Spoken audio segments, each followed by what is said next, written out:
오늘의 본문 말씀은 데살로니가 후서 2장 13절 14절이고 말씀의 제목은 바울의 감사입니다. 먼저 말씀을 읽도록 하겠습니다. 주께서 사랑하시는 형제들아, 우리가 항상 너희에 관하여 마땅히 하나님께 감사할 것은 하나님이 처음부터 너희를 택하사 성령의 거룩하게 하심과 진리를 믿음으로 구원을 받게 하심이니, 이를 위하여 우리의 복음으로 너희를 부르사 우리 주 예수 그리스도의 영광을 얻게 하려 하심이니라. 아멘. 우리 인간은 누구나 행복한 삶을 소원합니다. 행복한 미래를 꿈꾸면서 학생들은 열심히 공부를 하고 또 사회에 나아가서는 치열한 생존 경쟁 속에서 행복을 찾고자 땀 흘려 일을 합니다. 많은 사람들은 그들이 꿈꾸는 행복으로 이르는 길을 걸어가고 있다 생각하지만은 아직은 행복하지 않다라고 말합니다. 과연 우리는 언제 행복하게 살 수 있을까요? 결론부터 말씀을 드리자면은 우리는 먼 미래가 아닌 지금 이 순간부터 행복해질 수 있습니다. 우리가 감사하는 마음으로 살기 시작하는 순간부터 행복을 느끼는 것입니다. 꼭 좋은 환경에서 살아야 행복한 것이 아니라 어떤 처지와 형편에서도 감사의 마음으로 살면은 행복해지는 것입니다. 서양 속담에 행복은 감사의 문으로 들어와서 불평의 문으로 나간다라는 말이 있습니다. 아무리 우리가 감사의 조건을 많이 가지고 있어도 자신에게 여전히 부족한 1%에 대해서 불평, 원망한다면은 행복은 불평의 문으로 사라지고 마음속에 불평과 원망이 가득 쌓이게 되는 것입니다. 우리들이 어떠한 처지에서도 하나님께 감사해야 하는 이유가 있습니다. 시편 100편 3절 4절입니다. 여호와가 우리 하나님이신 줄 너희는 알지어다. 그는 우리를 지으신 자요 우리는 그의 것이니 그의 백성이요 그의 기르시는 양이로다. 감사함으로 그의 문에 들어가며 찬송함으로 그의 궁정에 들어가서 그에게 감사하며 그의 이름을 송축할지어다. 하나님은 우리를 낳으셨고 온 천하 만물을 지으신 창조주이십니다. 우리는 하나님이 선택하신 백성이자 그의 직접 기르시는 양입니다. 그러므로 우리가 하나님 앞에 나아갈 때 기쁨과 감사로 나아가는 것입니다. 이러한 감사와 기쁨의 찬양이 지금부터 400년 전 1620년 12월 26일 미국 매사추세츠주 플리머스에 울려 퍼졌습니다. 메이플라워 호를 타고 신앙의 자유를 찾아서 신대륙에 도착한 146명의 청교도들이 감사하고 감격하는 그 모습이 기념비에 이렇게 기록되어 있습니다. 모래를 허공에 뿌리며 찬송을 부르는 사람들, 바위를 끌어안고 시편 100편을 큰 소리로 암송하는 사람들, 그들의 기도와 찬송과 외침은 모두 하나님께 감사하는 기쁨의 찬양이었다. 이러한 감사의 신앙이 세계 최강대국 미국을 세운 초석이 된 것입니다. 미국은 성경의 원칙을 기초로 하여 건국하였기 때문에 지구상에서 가장 축복받은 나라가 되었습니다. 그러나 오늘날 안타깝게도 미국은 사회 전반에 걸쳐 창조주 하나님이 주님이심을 부인하는 그러한 풍조가 만연하여서 그 결과로 하나님이 주신 귀중한 자유와 축복을 서서히 잃어가고 있는 것입니다. 한 예로 미국에서 세 번째로 큰 도시인 시카고에서 지난 1년 동안 강력 범죄가 무려 40%나 증가하였다고 합니다. 하나님의 말씀을 두려워하지 않는다면 우리 인간은 진정한 자유와 행복을 누릴 수 없는 것입니다. 사도 바울은 어떤 상황에서도 늘 주님께 감사드렸던 믿음의 용사였지만 그에게 감사의 조건이 많아서 그런 것은 아니었습니다. 그가 회심한 후의 삶은 고난과 시련의 연속이었습니다. 육체의 가시로 인해서 건강이 좋지 않았고 생활은 늘 가난하였고 복음을 전하다가 핍박을 받고 매를 맞으며 감옥 속에 갇혀 살기도 하였습니다. 그런 그가 그리스도의 복음을 전할 때마다 강조한 것은 감사였습니다. 감사의 사람은 어려움과 고난 속에서도 감사함으로 하나님의 사랑과 은혜를 날마다 체험하게 되어 더더욱 감사의 삶을 살지만은 불평하는 사람은 아무리 좋은 환경과 여건을 만나도 자신에게 여전히 부족한 그 1%의 빈자리를 채우지 못해서 불평하며 그것 때문에 자신이 불행한 사람이라고 생각합니다. 우리들이 감사의 마음을 가질 때에는 우리 삶에 어떤 변화가 일어날까요? 첫째, 마음이 즐겁고 밝아집니다. 감사는 긍정적 행동 표현이죠. 매사에 부정적인 사람이라 할지라도 감사의 마음을 품고 긍정적인 말을 하면은 어느새 그 마음이 평안해지고 얼굴이 밝아집니다. 감사하는 마음을 품으면은 얼굴이 밝아지고 눈빛이 부드러워지고 말도 공손히 하게 되는 것입니다. 둘째로 감사의 마음은 그 자신만이 아니라 그가 속한 공동체를 발전하게 합니다. 자동차를 생산하는 두 회사가 있다고 생각해 보겠습니다. A라는 자동차 회사는 입구와 건물에 현수막이 빼곡히 붙어 있습니다. 아무개는 물러나라, 절대 반대, 타도하자, 쟁취하자 등 붉은 글씨로 쓴 살벌한 구호가 곳곳에 펼쳐 있습니다. 직원들 표정은 굳어 있고 직장 분위기는 어둡고 긴장감이 흐르고 있습니다. 그런데 반대로 B라는 회사 공장에는 단정한 글씨로 쓴 어서 오십시오, 환영합니다, 감사합니다, 오늘도 수고하셨습니다 라는 표가 여기저기 걸려 있습니다. 작업장에서 일하는 직원들은 언제나 표정이 밝고 미소를 띠고 있습니다. 자신의 능력을 마음껏 발휘하게 하는 그 직장에 대해서 감사의 마음으로 일을 하니 불량률이 낮고 품질이 우수한 자동차를 생산하게 되어 회사는 엄청난 마케팅 비용을 지출하지 않아도 큰 매출과 수익을 올리게 됩니다. 똑같은 기술과 인력을 가졌지만은 종업원들의 마음속에 직장과 가정과 고객을 향한 감사가 있는 회사는 번영과 발전을 거듭하게 되는 것입니다. 셋째로 감사의 마음은 하나님을 영화롭게 하고 하나님의 도움을 받게 합니다. 시편 50편 23절에 감사로 제사를 드리는 자가 나를 영화롭게 하나니 그 행위를 옳게 하는 자에게 내가 하나님의 구원을 보이리라라고 했습니다. 감사의 제사를 드리는 사람만이 하나님을 영화롭게 할 수 있는 것입니다. 그리고 감사를 드리며 믿음을 끝까지 지키는 사람에게 하나님은 그의 구원을 보여주시는 것입니다.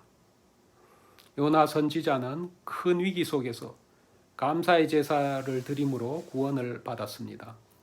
원래 요나는 니느웨로 가서 하나님 말씀을 외쳐야 하는데 불순종하여 하나님의 얼굴을 피하여 사명을 버리고 도망하고자 다시스로 가는 배를 탔습니다.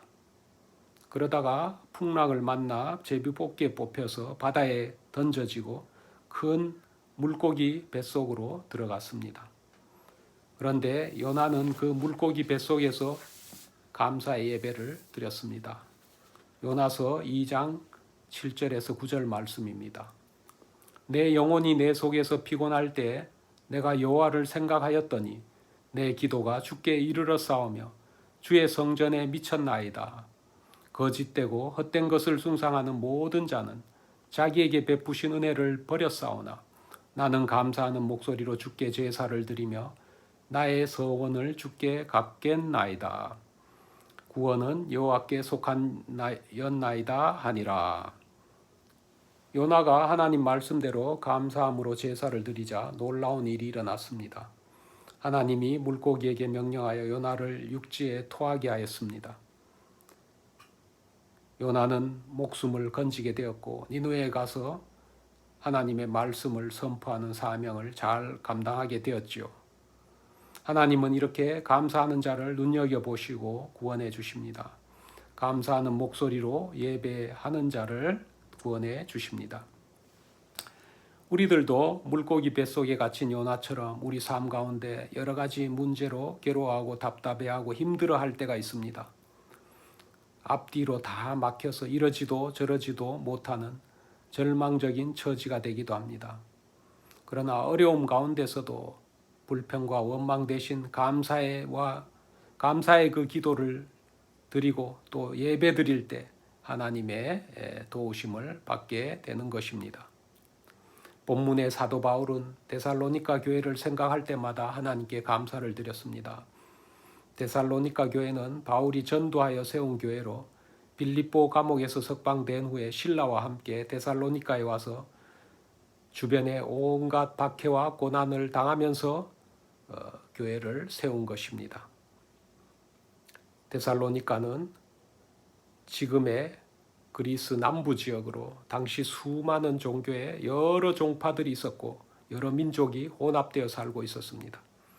로마 황배 숭배 사상과 아시아에서 건너온 여러 우상신들의 영향을 받은 이방인들에게 복음을 증거하기란 거의 불가능에 가까운 일이었을 것입니다. 바울이 유대 회당에서 처음으로 이방인들에게 복음을 증거하여서 그들이 회심을 하고 또 그가 성공을 거두자 유대인들은 시장에 군중들을 선동해서 난리를 일으키고 바울에게 대항하였습니다. 이에 바울은 신라와 함께 그곳을 떠나야만 했습니다. 어쩔 수 없이 데살로니가를 급하게 떠났던 바울은 얼마 되지 않아 방해와 핍박과 사회적인 불이익과 차별 속에서 믿음 생활하는 데살로니가 교회 교인들을 위로하고 격려하기 위해서 디모데를 파송하게 됩니다. 이방인들과 동족인 유대인들로부터 받은 극심한 대적과 환난과 고난은 데살로니가 교회를 무너뜨리기는커녕 고난 속에서도 교회와 신자들의 믿음을 성장시키는 하나의 동력이 되었던 것입니다. 교회에 대한 어떠한 방해와 핍박도 성도들의 믿음을 꺾거나 포기하게 하지는 못했습니다. 오히려 그 불같은 시험은 성도들로 하여금 무릎 꿇고 기도하게 하였고 신앙을 더 돈독히 지키게 하였던 것입니다. 역설적이지만은 데살로니가 교회의 성장은 신앙의 장려와 법적인 보호가 아니라 핍박과 방해를 통해 일어난 것입니다. 사도 바울은 그 자신도 고난 가운데 있었지만은 고난 가운데서 성장통을 겪으며 엄동설안의 부흥의 꽃을 피우고 있는 그 데살로니가 교회를 생각하며 감사를 드렸습니다. 바울이 감사한 내용이 구체적으로 어떠한 것이었는지 본문을 통하여 살펴보고자 합니다. 첫째로 하나님의 선택에 대한 감사입니다. 13절에 보면 하나님이 처음부터 너희를 택하사라고 말씀하고 있습니다. 데살로니가 성도들은 하나님께서 처음부터 그들을 택하셨다는 것입니다. 온갖 이방신과 우상 숭배가 성행하는 그 척박한 땅에서 바울 자신이 전하는 복음을 듣고 그들 중에 경건한 자와 이방인들이 또 믿는 것을 보고 이렇게 된 것은 자신의 전도 능력이 탁월해서가 아니라 하나님께서 처음부터 그들을 택하셨기 때문이라고 말합니다. 우리가 전도를 할 때 어떤 사람이 예수 믿는 반응이 나타나면 우리는 어떻게 합니까? 누가 얼마나 그 사람에게 잘 대해주었는가, 얼마나 정성을 들였는가를 먼저 생각합니다. 그러나 이러한 것으로 전도가 되었다고 하는 것은 성경적이지는 않은 것입니다. 데살로니가 후서 3장 2절 하반절을 보면은 믿음은 모든 사람의 것이 아닙니다라고 합니다.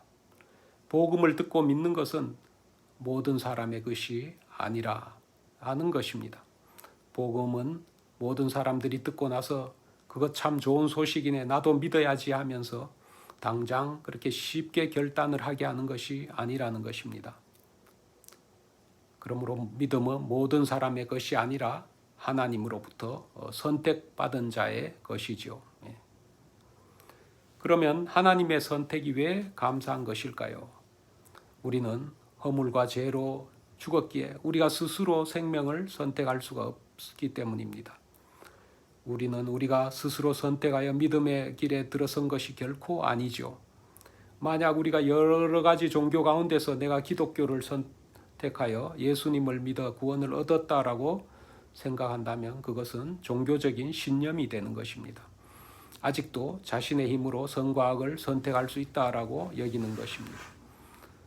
그러나 우리는 죄의 권세 아래에 있으므로 스스로의 힘으로는 벗어날 수가 없습니다. 전적으로 외부의 도움이 필요하죠. 주님의 택하심이 아니면 결코 어느 누구도 스스로 예수를 믿을 수가 없는 것입니다.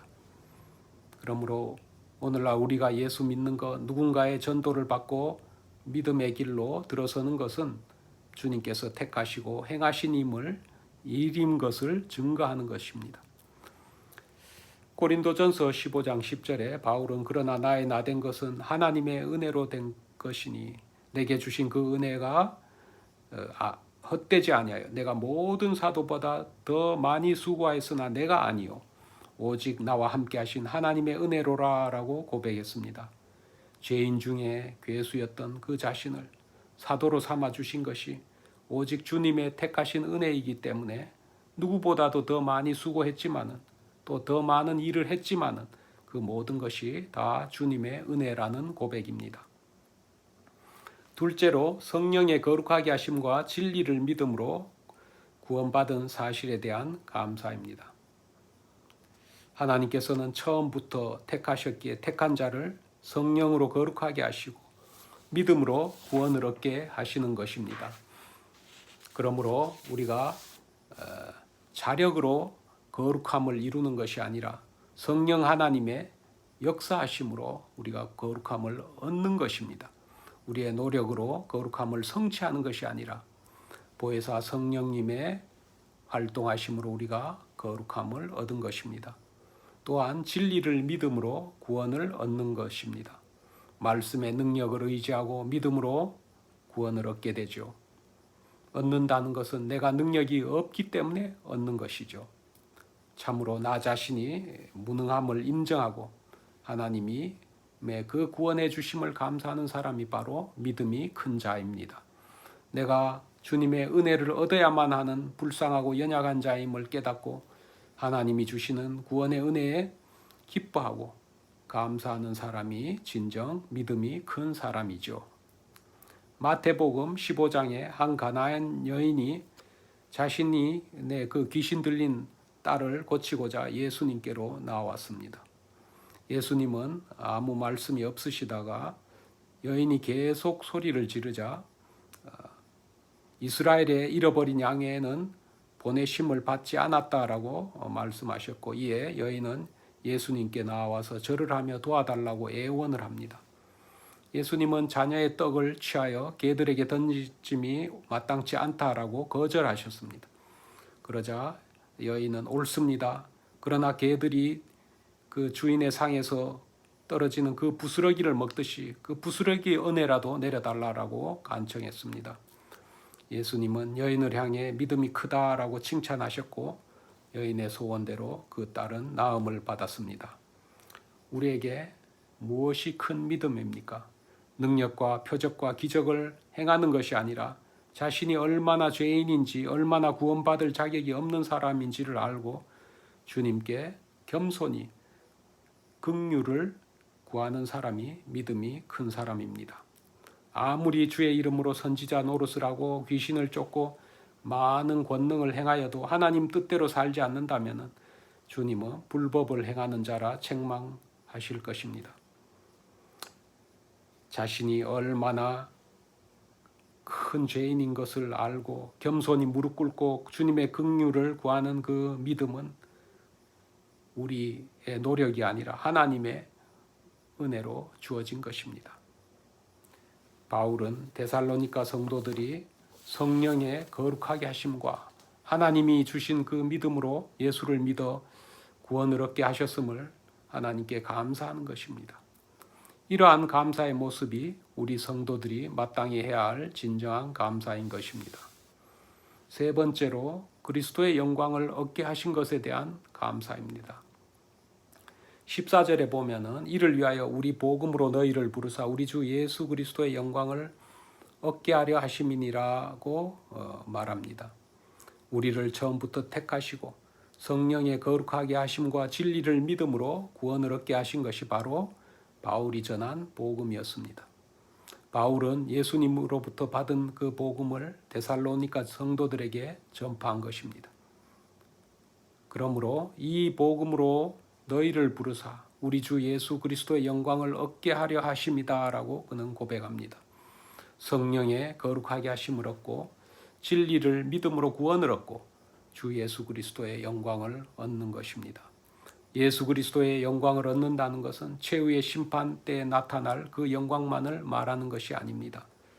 지금 우리가 이 땅에 살 때에도 그리스도의 영광을 얻어야 하는 것입니다. 주님께서 이 땅에 계실 때의 영광은 십자가의 영광이었습니다. 세상이 볼 때에는 가장 저주받은 죽음이지만 그러나 하나님께 영광을 돌리는 것입니다.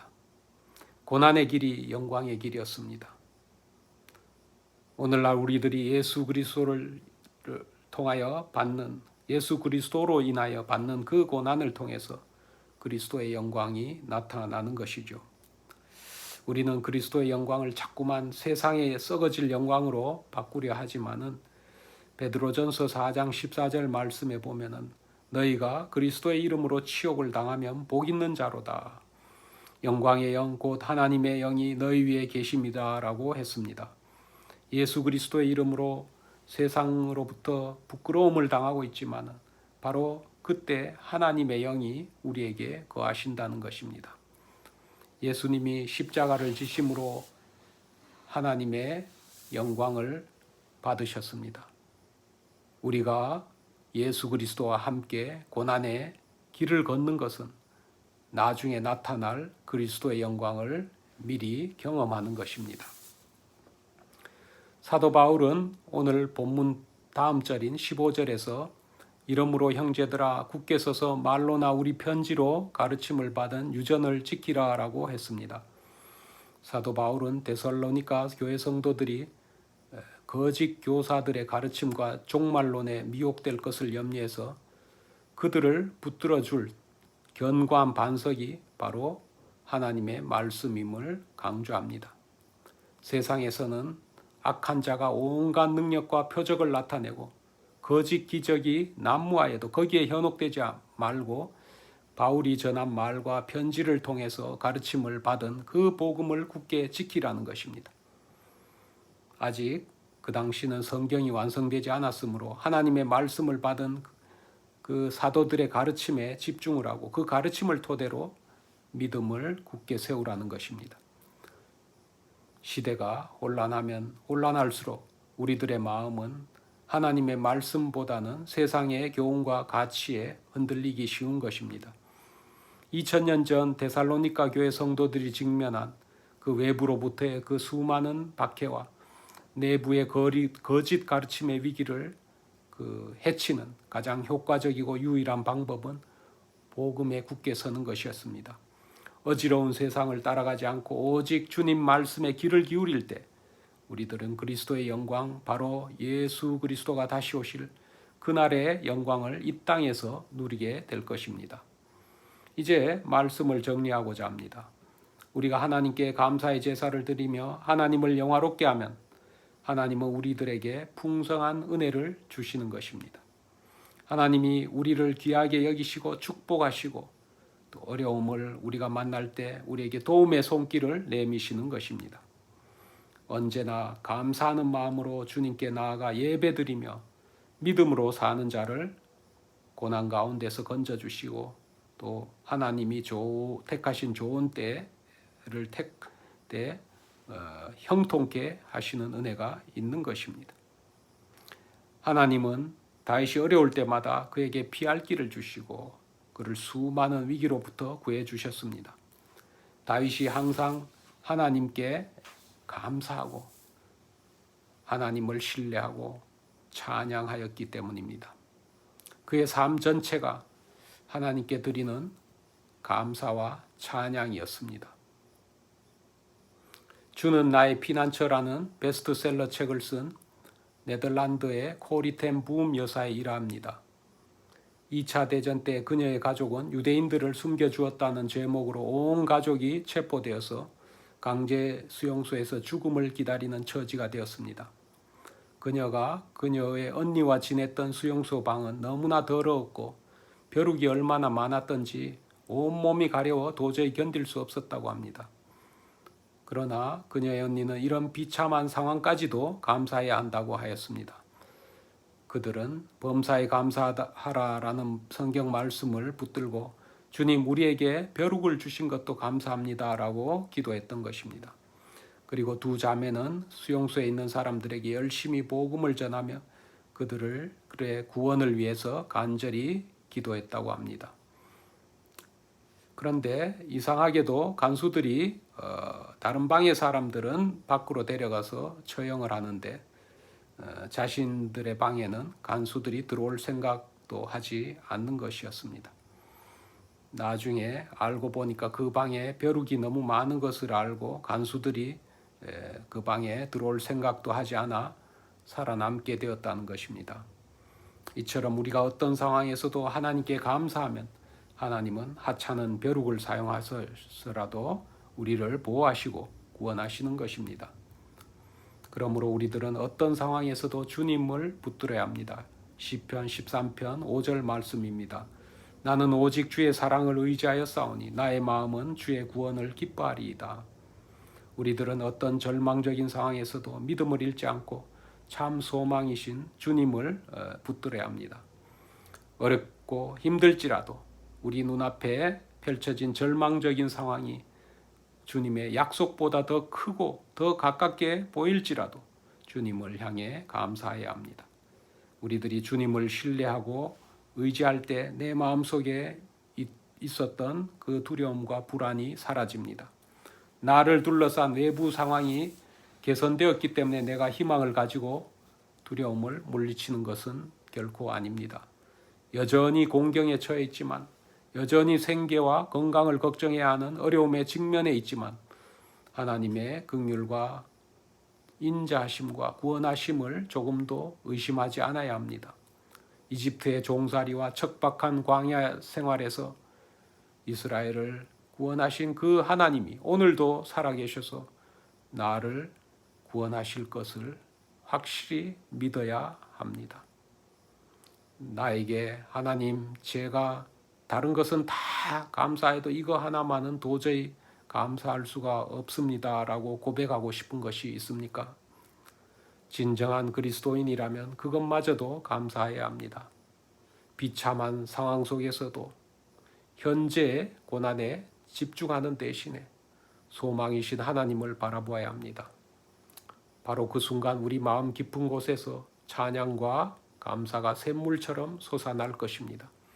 때를 얻든지 못 얻든지 어떤 상황에서도 주님만을 붙들고 범사에 감사하는 믿음의 용사가 되시기를 축원합니다. 다 같이 기도하시겠습니다. 아버지 하나님 감사와 찬양을 드립니다. 만세전부터 우리를 택하시고 우리를 자녀 삼아주신 구원의 은혜에 감사드립니다. 우리로 하여금 세상과 구별되는 삶을 살게 하시는 성령님의 은혜에 감사드립니다. 언제나 주님의 말씀에 순종하여 고난 속에서도 감사가 넘치는 복을 누리게 하시며 모든 영광을 주님께 돌리게 하옵소서. 우리 주 예수님 이름으로 기도드립니다. 아멘.